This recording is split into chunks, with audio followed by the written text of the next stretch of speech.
Let me just warn you, what you're about to experience can be both triggering and traumatic, but it is necessary. Men need a safe place where they can release the issues on their heart without being penalized. Allow us to give you a sneak peek preview as to what's happening here at our Christian men's group called From Lockup to Legacy.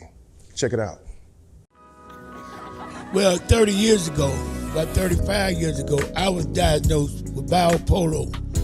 I checked, they put me in a psych ward.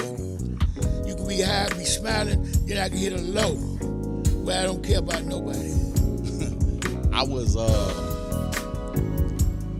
used to be like the man around here. I was the gang chief. I was all of that, right? And I did 30 years for that garbage.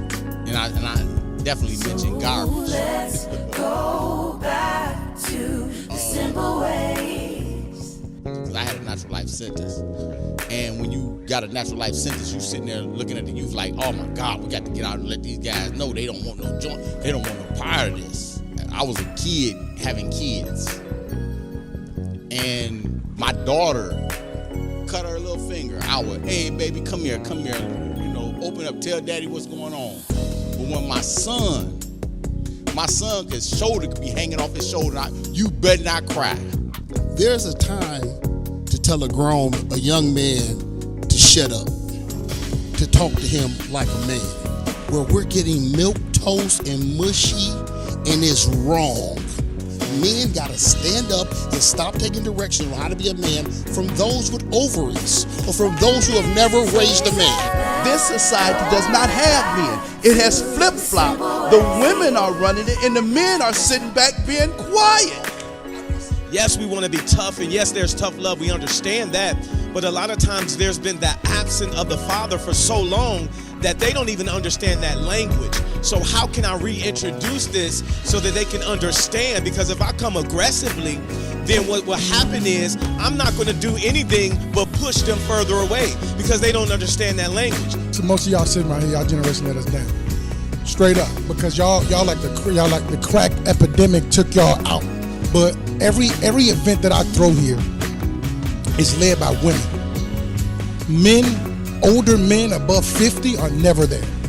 And the men that do come, they like, you could tell like they was, but that is a part of it though. That's a part of the story of why this generation today is so lost, because that black man that's 45 to 50 was in that era of living that today is still trying to catch up from their fall. So what he talking about for sure is 40, 50-year-old men that's been in the gap for the whole time.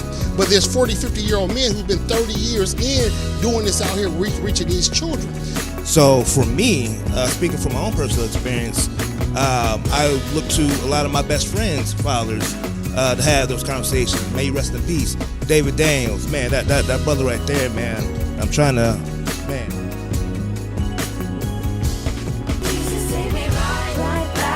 Brother right there gave me so much game and embraced me as a young man.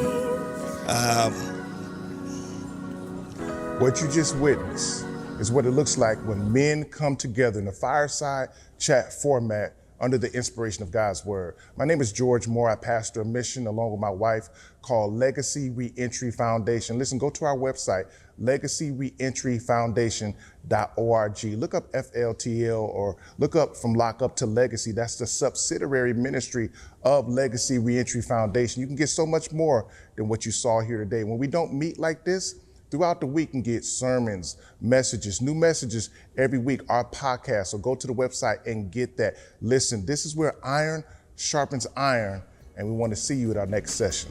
From Lockup to Legacy. Jesus, take me right back to the